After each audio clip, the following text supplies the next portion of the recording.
할렐루야. 네, 성도님 잘 지내고 계신가요? 네, 저희는 이제 토요일마다 사역을 하는데, 토요일에 이렇게 사역을 하고 또 기쁜 마음으로 이렇게 영상을 켜게 됐습니다. 밖에 보시면 알겠지만 오늘 날씨가 참 좋아요. 네, 뭐 오늘 65도 이상 올라간다고 하는데 참 햇살도 좋고, 그래서 밖에서 이 말씀을 또 찍으면 좋겠다 했는데 여의치 않아서 집에 와서 또 이 커튼을 이렇게 열고 이렇게 밝게 해서 이렇게 말씀을 찍게 됐습니다. 참 제가 말씀을 전할 때마다 이렇게 기쁜 이유는 하나님께서 이 자리에 함께 하고 계시다라는 사실을 제가 이렇게 느낄 수 있기 때문이에요. 네, 그래서 말씀 지금 들으시는 성도님 옆에도 우리 아버지 하나님께서 함께 하고 계시는 줄로 믿습니다. 열린 마음으로 하나님을 바라보시고 또 주님의 음성을 함께 들으시는 복된 시간 되시기를 간절히 기도드립니다. 제가 기도하고 말씀 전하도록 하겠습니다. 하나님 감사드립니다. 임마누엘의 하나님, 우리와 함께 하시는 하나님, 이 시간 말씀을 통해 우리를 만나 주실 줄로 믿습니다.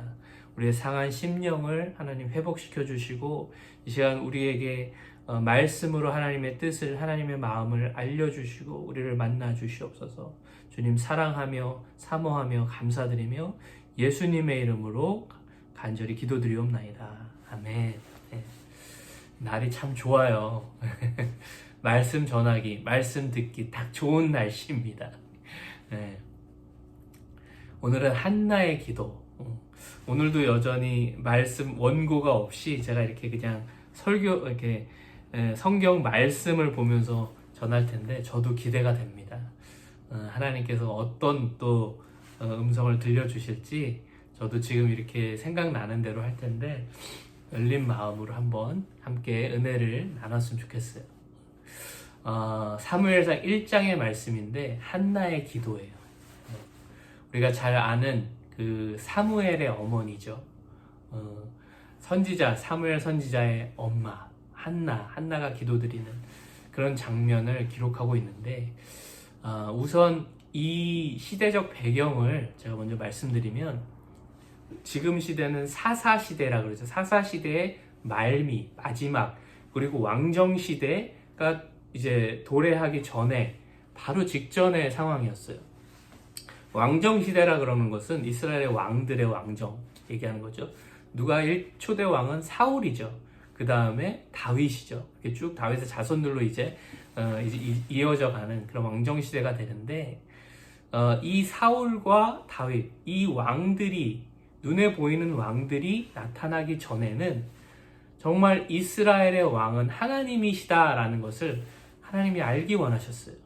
그래서 그 왕정시대 전에 사사시대라는 것은 하나님께서 왕이시고 사사들을 통해서 하나님의 뜻이 전달되어지는, 어떻게 보면 이 세상의 본보기가 되어져야 할 가장 이상적인 나라의 모습이 되었어야 하는 거예요. 눈에 보이는 왕은 없지만 우리의 진정한 왕은 하나님이시다.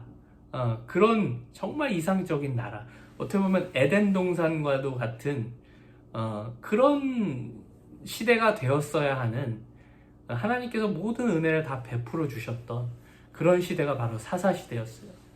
그러나 사람들은 어땠어요? 이스라엘 백성들은 어땠습니까? 그 나라의 상황은 에덴 동산이 아담과 하와가 완벽한 상황에서 죄를 짓고 정말 넘어지는 그런 또 모습이 되었던 거예요. 하나님께서 왕이시 이상적인 나라에서 이스라엘 백성들은 다시금 죄를 짓게 돼요. 그리고 쓰러지게 돼요. 그래서 또 벌을 받게 돼요. 막 침략을 받게 돼요. 그렇죠? 주변 국가들의 막 침략을 통해서 이들이 하나님께 또 이렇게 엎드려서 하나님 회개하고 나오게 돼요. 하나님께 회개하고 엎드러지게 돼요. 그러면 하나님께서 또 사사들을 보내서 그들을 또 용서해 주시고 은혜를 베풀어 주시는, 그러나 그 이후에 다시 이스라엘 백성들은 죄를 짓고 또 넘어지고 벌받고, 그러면 하나님께서 또 사사들을 통해서 그들을 용서해 주시고 하나님의 뜻을 알려주시고, 이게 계속 회복되어지는, 계속해서 이 악순환이 반복되어지는 그런 시대가 바로 사사시대였다라는 거예요. 그래서 지금 이 말미, 사사시대의 마지막 이 말미는 정말 어떻게 보면은 사람들이 자기 소견에 옳은 대로 행했더라 라는 사사기의 어떤 그 이 구절이 그 주제 구절이 될 정도로 정말 하나님의 말씀은 있었지만 자기 소견에 옳은 대로, 하나님이 왕이시지만 자신들이 자신들의 삶에 왕된 그런 삶을 살아가는 그야말로 그런 타락한 시대였다라는 거예요. 하나님의 사람이 귀했던, 진정한 하나님의 말씀이 귀했던 그런 시대였다라는 거예요. 그런 시대에 이제 에브라임 사람 엘가나라는 사람이 있었어요. 그러나 근데 이 엘가나는 신실했던 사람이었어요. 그래서 매해 이제 실로에 올라가서 하나님께 제사를 드리는 그런 어떤 하나님을 경외했던 엘가나라는 사람이 있었어요. 에브라임 사람이었는데 이 사람에게는 두 아내가 있었어요. 우리가 잘 아는 한나 그리고 브닌나라는 두 아내가 있었어요. 근데 브닌나는 자식이 있었어요. 이 엘가나와 이 브닌나를 통한 자녀들이 있었는데 한나에게는 하나님께서 자녀를 주시지 않았어요. 우리가 사무엘상 1장 4절과 5절을 보면요. 엘가나가 제사를 드리는 날에는 제물의 분깃을 그의 아내 브닌나와 그의 모든 자녀에게 주고 한나에게는 갑절을 주니 이는 그를 사랑함이라. 그러나 여호와께서 그에게 임신하지 못하게 하시니 기록하고 있어요. 한나가 임신하지 못했던 이유는 바로 하나님께서 그렇게 하셨기 때문이었어요. 5절에 보시면 알 수 있죠. 6절에도 이렇게 하고 있는데 여호와께서 그에게 임신하지 못하게 하시니 6절에도 여호와께서 그에게 임신하지 못하게 하심으로 그의 적수인 브닌나가 그를 심히 격분하게 하여 괴롭게 하더라. 예. 하나님의 뜻이 있으셨겠죠. 하나님의 계획이 있으셨던 거예요. 한나가 임신하지 못했던 이유는 하나님의 놀라운 섭리하심이 있었다라는 거예요. 우리의 삶 가운데 우리가 가지지 못하게 하게 하시는 것이 있어요. 때로는 우리를 결핍하게 하실 때가 있어요. 내가 정말 부족하게 하실 때가 있어요. 그럴 때는 그곳에 하나님의 크신 섭리하심, 계획하심, 더 좋은 계획이 있으신 줄로 믿습니다. 여러분 꼭 그것을 믿으시기 바래요. 한나는 이때 몰랐죠. 그래서 너무나도 마음이 아프고 특별히 브닌나가 그를 격분하게 해요. 자녀가 없다고 막 괴롭게 해요. 그 이유는 바로 엘가나가 한나를 더 사랑했기 때문이에요. 5절에 알 수 있잖아. 한나에게는 갑절을 주니 이는 그를 사랑함이라.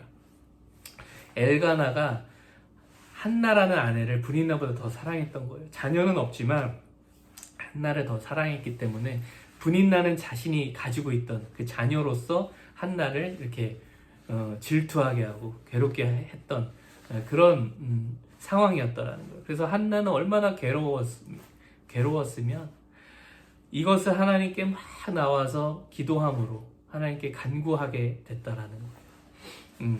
매년 7절에 보시면 매년 한나가 여호와의 집에 올라갈 때마다 남편이 그같이 하면 브닌나가 그를 격분시킴으로 그가 울고 먹지 아니하니 이렇게 기록하고 있어요. 8절에는 그의 남편 엘가나가 그에게 이르되 한나여 어찌하여 울며 어찌하여 먹지 아니하며 어찌하여 그대의 마음이 슬프냐 내가 그대에게 10 아들보다 낫지 아니하냐 하니라. 그들이 실로에서 먹고 마신 후에 한나가 일어나니 그때 제사장 엘리는 여호와의 전 문설주 곁 의자에 앉아 있었더라. 10절에 중요합니다. 한나가 마음이 괴로워서 여호와께 기도하고 통곡하며 서원하여 이르되 만군의 여호와여 만일 주의 여종의 고통을 돌보시고 나를 기억하사 주의 여종을 잊지 아니하시고 주의 여종에게 아들을 주시면 내가 그의 평생에 그를 여호와께 드리고 삭도를 그의 머리에 대지 아니하겠나이다. 나실인이라고 그러거든요. 내가 이 아이를 하나님께서 주시면 나실인으로 하나님께 바치겠습니다. 드리겠습니다. 라고 서원하게 돼요. 근데 한나가 얼마나 마음이 괴로웠으면 이게 성경 구절에 이렇게 기록하고 있어요. 한나가 마음이 괴로워서 여호와께 기도하고 통곡하며 이렇게 기록하고 있어요. 하나님께서 그 결핍을 통해서 자녀 임신하지 못하게 하심을 통해서 한나의 마음은 너무너무 어떻게 보면 뭐라 그러죠? 굉장한 하나님께 나올 수밖에 없는 그 갈급함, 그런 심령으로 하나님께서 한나를 만드셨다라는 거예요. 그래서 하나님께 통곡하며 기도할 수밖에 없는 상황을 만드셨다라는 거예요. 그러니까 하나님께 나올 수밖에 없는 상황, 우리의 삶 가운데 하나님께 나올 수밖에 없는 상황, 그렇게 한나를 만들었다라는 거예요. 그래서 한나는 그 마음을 사람들에게 막 토로하지 않았어요. 한나가 했던 가장 잘했던 일은 하나님께 나왔을 때 하나님께 그 심정을 토로했다라는 거예요. 통곡하며 하나님께 아뢰었다라는 거예요. 예. 그 마음을 하나님께서 받으셨고 또 계획하심이 있으셨기 때문에 그 기도를 통해서 하나님께서 앞으로 역사하시게 되죠. 근데 그때 정말 이 엘리 제사장이 그때 당시에 제사장이었는데 너무나도 무능하고 우둔하고 하나님의 말씀을 전하고 어떤 하나님의 그런 뜻을 전해야 하는 사람이 홈리와 비느하스라는 두 어떤 타락한 아들을 교육을 제대로 시키지 않고 자신도 영적으로 무뎌져 있던 그런 사람이 제사장이었어요. 엘리 제사장이 그가 이제 한나가 막 이렇게 기도하고 통곡할 때 한나가 술에 취한 줄 알고 있었다라는 거예요. 예. 우리가 잘 알죠. 13절에 보시면 한나가 속으로 말하며 입술만 움직이고 음성은 들리지 아니하므로 엘리는 그가 취한 줄로 생각한지라. 그래서 엘리가 그에게 이르되 너가 언제까지 취하여 있겠느냐, 포도주를 끊으라 하니 영적으로 이렇게 묻어져 있었기 때문에 영적으로 깨어있는 기도하는 사람을 알아보지 못했던 거예요. 그래서 한나가 이렇게 대답합니다. 한나가 대답하여 이르되 내 주여 그렇지 아니하니이다. 나는 마음이 슬픈 여자라 포도주나 독주를 마신 것이 아니요 여호와 앞에 내 심정을 통한 것뿐이오니 당신의 여종을 악한 여자로 여기니 마옵소서. 막 이렇게 얘기를 해요. 그러자 엘리가 이제 알아듣고 17절에 엘리가 대답하여 이르되 평안히 가라. 이스라엘 하나님이 너가 기도하여 구한 것을 허락하시기를 원하노라. 그때서야 엘리도 정신이 든 거예요. 진정으로 기도하는 사람이 있었구나. 예, 영적으로 조금 깨어지게 된 것 같아요. 알아보게 된 것 같아요. 그래서 하나님께서 너가 구하는 것을 이제 들으실 것이다. 이렇게 그렇게 축복하며 들으시기를 원한다. 그렇게 축복하며 보내게 돼요. 그러고 나서 하나님은 한나와 이제 엘가나를 통해서 사무엘이라는 선지자, 앞으로 사울과 다윗에게 기름 부어줄 그런 선지자, 사울과 다윗 왕이 일어나기 전에, 왕정 시대가 일어나기 전에 마지막으로 그런 하나님의 그런 사사가 되었던, 그런 이스라엘의 그런 대리 통치자가 되었던, 하나님께서 왕이신 그런 이상적인 나라를 마지막에 어떻게 보면 사무엘을 통해 조금이나마 구현되었던 그런 성경의 역사적인 인물 사무엘이 태어나게 되죠. 근데 저는 이 부분에서 그 한나의 이 통곡하는 마음, 이 한나의 그 간절했던 이 어떻게 보면은 너무나도 괴로웠던 이 마음이 제가 예전에 어떤 목사님의 설교를 들을 때 정말 감동했던 부분인데, 이렇게 그분이 나눠주셨는데, 어떻게 나눠주셨냐면, 이 한나의 이런 마음이 바로 하나님의 마음이었다라는 거예요. 지금 자녀가 없어서 막 통곡하는 이 한나의 마음이 바로 그 시대에, 사사 시대에 하나님의 정말 자녀가, 하나님의 그 백성, 진정한 하나님의 거룩한 백성이 없어서 정말 통곡하고 있는 하나님 아버지의 심정이었다라는 거예요. 이 한나의 심정이. 자, 그래서 그 말씀을 들으면서 굉장히 그 목사님의 설교가 은혜가 된 적이 있었어요. 한나가 통곡했던, 자녀가 없어서 막 통곡했던 이 마음, 그 마음이 바로 그 시대를 향하신 하나님의 자녀가 없어서 통곡하는, 하나님의 백성들이 그렇게 없어서 통곡하는 하나님의 아버지의 마음을 이렇게 대변했다라는 거예요. 한나의 마음을 통해 하나님께서 우리에게 알려주셨다라는 거예요. 지금 시대는 어떻습니까? 정말 말씀이 막, 우리가 인터넷만 틀어도 목사님들의 설교 말씀 너무 좋은 말씀이 많아요. 그리고 교회도 많고, 우리가 정말 이 시대는 말씀이 홍수처럼 넘쳐나는 그런 시대에 살아가고 있는데, 진정으로 하나님의 뜻에 맞게 살아가는 하나님의 백성, 자녀가 얼마나 될까? 이 교회 안에서도 과연 얼마나 될까? 그런 생각을 해보게 됐어요. 그러면서 저 자신을 돌아보게 됐는데, 내가 얼마나 하나님 앞에 한심하게 보일까? 사역자지만, 목사지만, 선교사지만 나의 삶이 하나님 보시기에 얼마나 하나님의 마음을 아프게 하는 그런 삶을 내가 살아가고 있었나 라고 회개하게 되더라고요. 우리의 삶을 돌아보게 된다라는 사실입니다. 여러분, 다른 사람 볼 거 없더라고요. 내 자신을 보면 하나님의 마음을 내가 기쁘게 하는 삶을 지금 살아가고 있는가, 아니면 한나가 통곡하는 것처럼 하나님 나의 삶을 보시면서 하나님께서 정말 통곡하는 그런 나의 삶이 아닌가, 그렇게 돌아봤으면 좋겠어요. 교회를 봐도요, 제가 교회 사역을 많이 했잖아요. 교회를 봐도 참 안타까운 부분이 많이 있어요.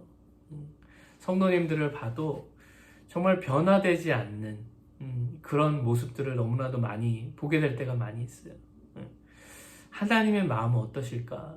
크리스찬들이 많다고 하지만 정말 천국 갈 수 있는 크리스찬들이 과연 몇이나 될까? 이 마지막 시대에 우리가 정말 사사시대와 같은 삶을 살아가고 있지는 않을까? 자기 소견에 옳은 대로 행하는 하나님의 말씀을 막 타협하면서요, 우리가 크리스찬들이 막, 저는 이런 논의를 하는 거 보면 되게 좀 마음이 아프더라고요. 뭐 술을 마셔도 되니 아니니, 뭐 주일 성수를 해도 되니 마니, 뭐 이런, 가장 어떻게 보면 내가 하나님과 이렇게 깊은 관계 가운데 있을 때 생각할 필요가 없는 주제들인 거예요.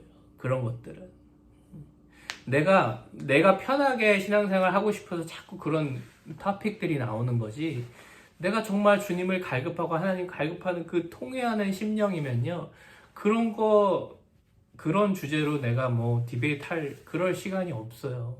그거는 정말 정말 수준 낮은 그런 토론들인 거예요. 그런 토론들을 하고 있는 우리의 모습을 보신 하나님의 마음은 어떠실까? 하나님께서 우리에게 원하시는 마음, 상한 심령으로 하나님께 나오는 마음, 정말 이 마지막 시대를 바라보며 하나님의 백성들이 없어서 정말 마음 아파하시는 그 하나님의 마음에 동참하는 크리스찬들이 과연 얼마나 될까라는 거예요. 정말 엘리 제사장처럼, 홈리와 비니아스 그 두 아들처럼 정말 타락하고 무능하고 깨어있지 않는 그런 모습이 우리의 모습이 아닐까 생각해 보게 됩니다. 정말 이 시대는 우리가 정말 마지막 시대에 살아가고 있다는 거예요. 여러분, 세상 돌아가는 것을 한번 보세요. 그리고 성경을 읽어보시기 바랍니다. 정말 이 역사적으로 가장 깨어있어야 할 마지막 시대가 우리가 살아가는 시대라는 거예요. 노아의 시대와도 같은, 이 사사시대와도 같은, 요한계시록에 기록되어 있는 그런 시대와도 같은 그런 요한계시록의 그런 환상들이 이제는 우리가 생각해 볼 수 있나, 이렇게도 될 수 있겠구나, 저렇게도 될 수 있겠구나. 물론 이단들이 많이 미혹을 하지만 우리도 말씀을 통해 정말 이제는 그려질 수 있는 그런 시대에 우리가 살아가고 있다는 거예요. 급변하는 시대예요. 여러분, 깨어 있으시길 바랍니다. 한나와 같이 통곡하며 기도해야 할 때가 바로 지금 이때고요. 나 자신을 위해서, 우리 가정을 위해서, 나의 교회를 위해서 우리부터 먼저 회개하고 돌아와야 하는 시대가 지금 시대라고 생각하게 됩니다. 여러분, 이제는 회개하고 돌아와야 할 때입니다. 무늬만 신앙생활하는, 그런 내가 좋은 대로, 나의 소견에 옳은 대로 신앙생활하는 그런 것이 아니라 하나님의 말씀 그대로 살아가야 하며 성령 충만한 그런 삶을 살아가야 하는 그런 시대가 지금 우리 시대가 아닌가 생각해 보게 됩니다. 하나님께서 오늘도 이렇게 밝은 날을 주셨어요. 햇살 좋은 날을 주셨어요. 이런 때에 하나님을 찬양하며 하나님께 더욱더 감사하며 주님께 나아가는 그런 하루하루가 되시기를 간절히 기도드립니다. 그러면서 하나님의 마음을 좀 우리가 좀 느끼고 그런 하나님의 그런 나라에 조금이라도 쓰임받는, 동참하는 그런 저와 여러분의 그런 복된 삶이 되시기를 주님의 이름으로 간절히 축원하며 기도드립니다. 감사합니다. 꼭 승리하시기 바랍니다. 할렐루야.